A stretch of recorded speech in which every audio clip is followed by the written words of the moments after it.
First things first, I still am sick. I have a bad throat. It's really difficult to talk, so this isn't going to be an advanced video. Sorry about that, but I'll make it up to you.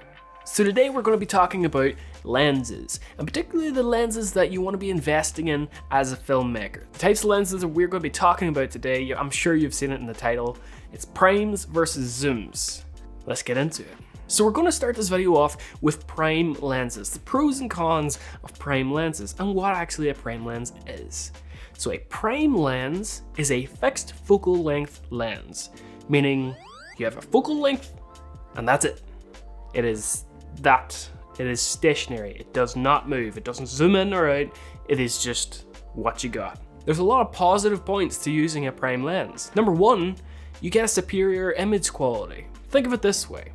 In zoom lenses, the pieces of glass, the elements, have to move in such a way that it zooms the lens without, completely degrading the image. Whereas primes, they don't have to worry about that.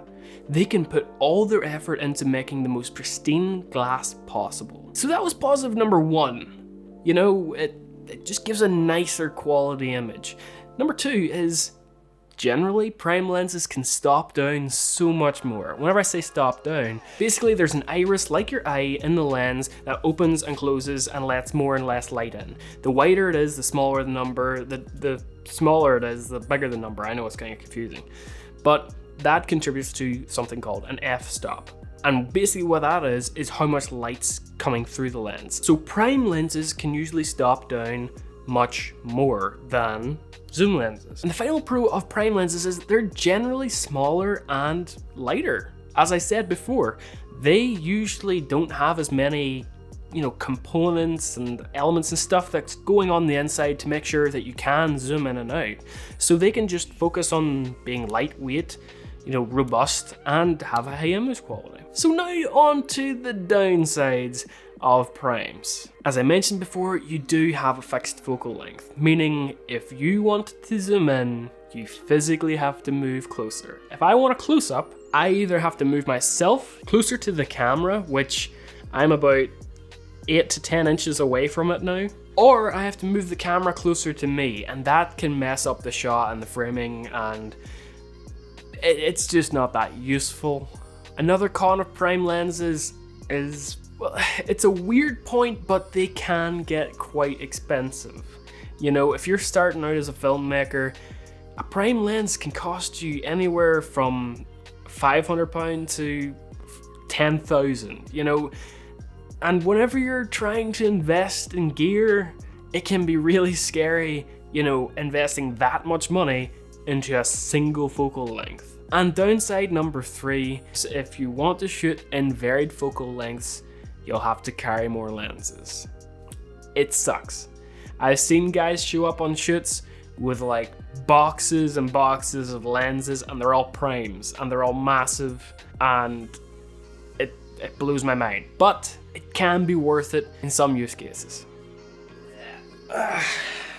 Okay, up for date. And on with you. So on to zoom lenses then. The first pro of a zoom lens is you have a very wide variety of focal lengths to choose from, not just one. This lens, for example, is a 24mm to 70. This prime that I was just shooting on is a 24. That's it, it's just a 24. So zoom lenses can offer you a wider variety for shooting. Personally, I shoot primarily on zoom lenses because of the type of work that I do. So the type of work that I generally do are like events, I do a bit of photography, and I generally have to travel light. Oftentimes I'm working by myself, so working quick and efficiently is made so much easier whenever you have a zoom lens. Number two, they are generally affordable for what you get, Zoom lens, a decent zoom lens can be really expensive, but I think you get a lot more out of your money. This lens, for example, cost me like £500. All right, I got the f4, I got the image stabilized. I didn't get like the nice ones. I just wanted a zoom lens that was at a professional quality. My prime lens, for contrast, was almost £400, which it doesn't sound like a lot for a prime lens, and it isn't, But if you think about it this way, I spent £400 on a lens that shoots a single angle and $500 on something that shoots a wide range. Do you get what I mean? And the final pro that I could figure out, bear in mind I'm kind of sick at the minute and sort of delirious, so these points may be just completely idiotic, but the last one is it reduces your payload. So what I mean by that is it reduces the amount of shit you need in your camera bag. You know, if you've got a good lens, maybe you have a 24-70 and a 70-200, you're covered from 24mm to 200, rather than getting a 24mm 135 lens, 385. But that can stack up, and that shit is heavy and expensive. So it just reduces your payload. Unfortunately, we have to go on to the cons now because I'm running out of space in my memory card.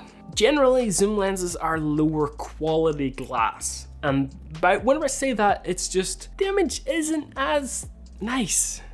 It's simple, nice. It's just not as nice. You know, kind of sucks. So here's a comparison between me using a prime 24mm lens at f2.8 and my zoom lens at 24mm and f2.8. The prime just looks so much nicer in quality. Number two, they can be heavy.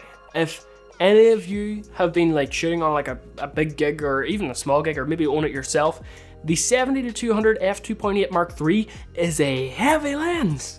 I've used it on a couple of gigs. I don't own one, that's sure. No.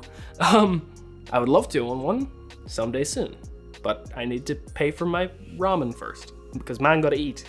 That lens will break your back. It is heavy. And that's not even the biggest zoom lens out there. You can go up and get a friggin', 200 to 600. Those are huge. And finally, I touched on this already with the prime lens, but you don't get the exposure that you can get out of a prime. It's as simple as that. You can't stop down and let more light in. You're just limited in that capacity. Zoom lenses aren't the best for low light. A good example of this, I had to change my lighting setup to use this lens. This is the lighting setup that I had exactly the same way for the prime lens. And do I have to say anything else? On to my little conclusion, I'm going to swap back to the other one. So, final points to close off this video.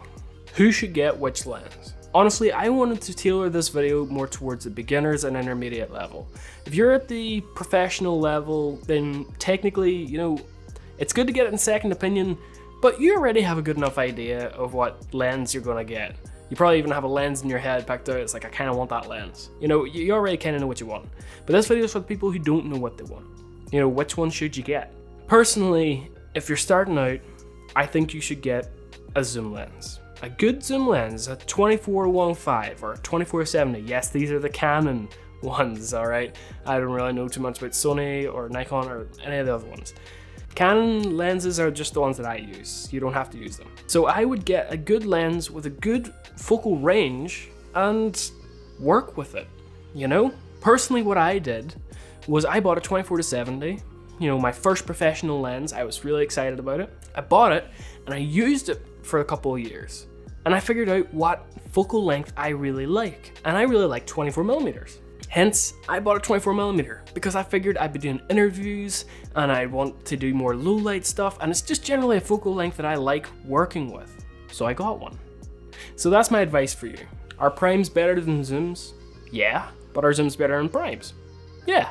They're just for different things. So I hope this video helped. Again, I'm sorry, I'm really sick at the minute. I have no idea what's going to even come out of this video, but I hope it's useful to you in some capacity. Thank you for watching. I will see you all next week, and Slán go fóill.